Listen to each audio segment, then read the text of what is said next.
Awak lagi budak ni. Kerja nak mengikis satu orang je keturunan ni. Lain kali, jangan datang sini lagi. Ha?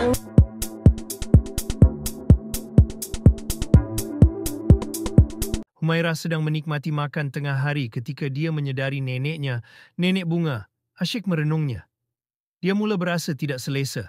Dia sudah kelaparan kerana tidak sempat bersarapan pagi tadi dan kini sewaktu mahu makan, neneknya pula sibuk memerhatikannya. Apa yang tidak kena kali ini? Nenek Bunga menyoalnya tentang pekerjaan, seolah-olah dia sepatutnya berada di tempat kerja pada hari itu. Humairah mengingatkan neneknya bahawa hari itu adalah hari Sabtu, hari cuti. Namun neneknya hanya mengangguk sebelum mengajaknya pulang ke rumah suaminya, Amiruddin. Rumah lelaki itu kecil, panas dan jauh berbeza daripada rumah mewah tempat dia dibesarkan. Humairah tidak suka tinggal di sana. Namun, neneknya menegurnya dengan nada serius, mengingatkannya bahawa tidak wajar dia merendahkan kehidupan orang lain hanya kerana dia lahir dalam keluarga yang berada. Rezeki setiap manusia berbeza dan bukan haknya untuk memandang rendah sesiapa. Perbualan mereka terganggu apabila ibunya, Datin Orchid, turut mencelah. Sama seperti neneknya, ibunya juga berpendapat bahawa seorang isteri seharusnya berada di sisi suaminya. Namun Humairah tidak mudah tunduk. Dia menyindir ibunya, menyatakan bahawa jika benar seorang isteri harus setia di sisi suami, maka ibunya sendiri seharusnya tidak tidur di bilik berasingan dengan ayahnya. Kata-katanya membuatkan Datin Orchid terdiam seketika sebelum memarahinya kerana bersikap biadab. Namun Humairah membalas dengan sinis, menyatakan bahawa jika ibunya mahu dia menjadi isteri yang baik, ibunya sendiri seharusnya memberi contoh terlebih dahulu. Kata-katanya membuatkan suasana tegang dan Nenek Bunga segera menegur sikapnya yang kasar terhadap orang tua. Humairah hanya mendiamkan diri dengan wajah yang masam. Saat itu loceng rumah berbunyi, menandakan ada tetamu. Nenek Bunga segera membuka pintu dan ternyata Amiruddin datang bersama seorang budak kecil. Humairah yang mengintai dari sebalik langsir segera berubah muka. Dia tahu benar agenda suaminya. Pasti suaminya membawa budak itu untuk meraih simpati ibu bapanya. Memang bijak cara suaminya mahu mendapatkan perhatian.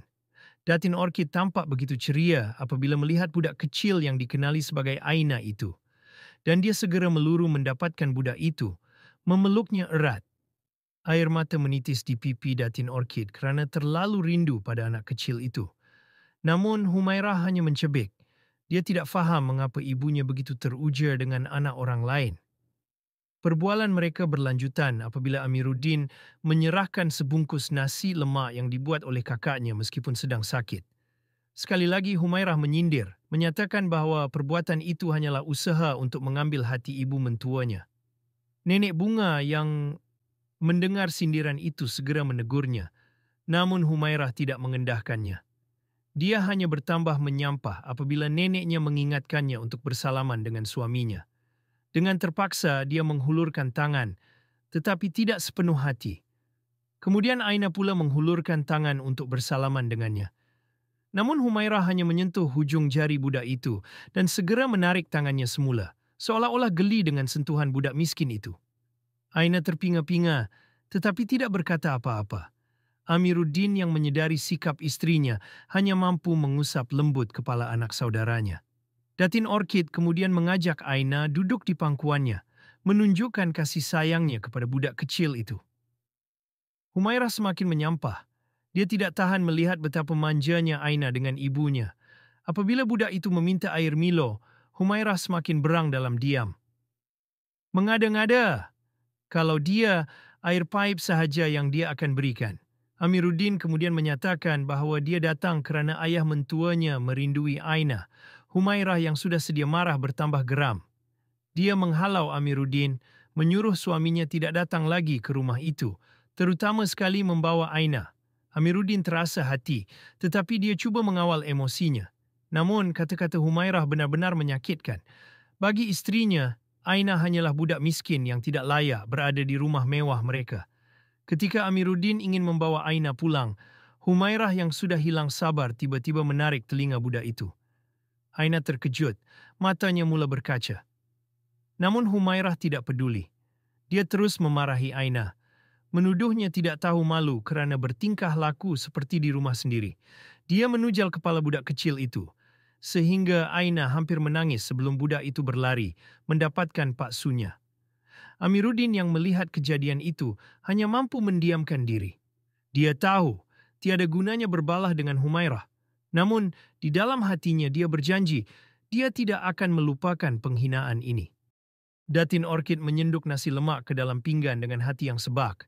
Sebaik sahaja tangannya ingin mencapai sambal ikan bilis, kenangan yang lama terpendam kembali mengasak hatinya. Pandangannya tertumpu pada sambal itu, seolah-olah melihat sesuatu yang tidak dapat disentuh oleh sesiapa. Wajahnya cuba dikawal, tetapi jiwanya sudah lama tidak tentram. Di dalam biliknya dahulu, Lily pernah memanjat naik ke atas katil dengan wajah penuh kegembiraan. Gadis itu memasak nasi lemak khas untuknya, menyiapkan segalanya dengan penuh kasih sayang. Walaupun tubuhnya lemah, Datin Orchid tetap cuba untuk bangun dan bersandar di kepala katil. "Mama tak lalu nak makan," katanya waktu itu, suaranya serak kerana sakit tekak. Namun Lily tidak mahu menyerah. Dia mahu mamanya menjamah sedikit sahaja kerana dia sendiri yang memasaknya dengan penuh kasih, malah belajar dari neneknya sendiri. Datin Orchid tersenyum mendengar itu dan hati tuanya tersentuh apabila Lily berjanji akan terus memasak untuknya. Lily mahu menjadi lebih pandai daripada neneknya sendiri, semata-mata kerana ingin membahagiakan mamanya. Dia anak yang manja, penuh kasih sayang, tidak pernah jemu memeluk dan mencium ibunya. Kenangan itu masih segar dan seakan-akan baru berlaku semalam. Namun kini, hakikatnya sangat berbeza. Datin Orchid duduk di meja makan, tetapi hatinya jauh melayang. Melihat nasi lemak di hadapannya, dia tidak dapat menahan perasaan yang membuak-buak di dada. Sambal yang terhidang di dalam pinggan mengingatkannya pada sesuatu yang sudah lama hilang. Air matanya bergenang, tetapi dia cuba menyeka dengan cepat. Nenek bunga yang sedari tadi memerhatikannya menegur dengan nada lembut tetapi tegas. Datin Orchid cepat-cepat mengubah wajahnya, menyembunyikan emosinya di sebalik senyuman tipis. Dia berdalih dengan mengatakan bahawa dia hanyalah ke Aina yang sedang asyik minum air Milo. Namun sebaik sahaja sesuap nasi lemak masuk ke dalam mulutnya, hatinya semakin sebak. Rasa sambal itu, rasa yang sama seperti yang pernah dimasak oleh Lily, menusuk ke dalam sanubarinya. Dia menahan air mata sehabis daya, tetapi nenek bunga sudah dapat melihat kesedihannya. Datuk Malik tiba-tiba muncul di muka pintu, memberi salam dengan suara garau yang tenang. Wajahnya berubah ceria sebaik sahaja melihat Aina. Dia segera mendekati gadis kecil itu, mencium pipinya dengan penuh kasih sayang. Amiruddin turut menyambut kehadiran bapa mentuanya dengan penuh hormat. Namun riak wajah Datin Orchid tidak dapat menyembunyikan kepiluan yang masih bersisa. Datuk Malik perasan bahawa pinggan isterinya hampir tidak terusik. Dia mencuba nasi lemak itu dan serta-merta matanya berkaca. Rasa yang sama. Rasa yang terlalu menyakitkan untuk diingati. Nenek bunga turut merasa nasi itu dan dia tidak dapat menahan air matanya. "Sama rasanya Orchid," katanya perlahan, mengesat mata yang semakin kabur dengan linangan air mata. Di sudut meja makan, Humairah semakin tidak senang dengan keadaan itu. Perbualan yang berkisar tentang Lily membuatnya marah. Dengan nada sinis, dia mempersoalkan mengapa semua orang masih mengingati wanita itu. Dia merasakan dirinya tidak pernah dihargai, sedangkan Lily yang telah lama pergi masih menjadi pusat perhatian. Datin Orchid tergamam. Dia tidak tahu bagaimana mahu menjelaskan perasaannya kepada anaknya itu. Setiap kali dia cuba mendekati Humairah, pasti ada sahaja yang tidak kena. Humairah semakin marah, melemparkan kata-kata yang menyakitkan hati. Dia merasa seolah-olah tidak pernah diutamakan, tidak pernah dicintai seperti Lily. Kemarahannya meledak, dan tanpa berfikir panjang, dia menjerit bahawa dia sanggup pergi dan tidak akan kembali lagi. Suasana rumah yang sebelumnya penuh dengan kenangan bertukar menjadi tegang. Datuk Malik menegur dengan suara yang tinggi. Tetapi Humairah sudah berlari naik ke atas, meninggalkan mereka dalam kekalutan. Amiruddin yang masih terkejut dengan ledakan emosi istrinya, tiba-tiba menerima panggilan telefon. Suara di hujung talian kedengaran cemas, hakim telah jatuh dan kepalanya berdarah. Tanpa membuang masa, dia segera meminta izin untuk pulang. Datin Orchid menatap Aina dengan perasaan berat. Dia mencium pipi kecil itu berkali-kali, seakan-akan tidak mahu berpisah. Datuk Malik juga memberikan sedikit wang kepada Aina sebelum mereka beredar. Mata Datin Orchid basah saat melihat budak kecil itu melambai. Hatinya merintih.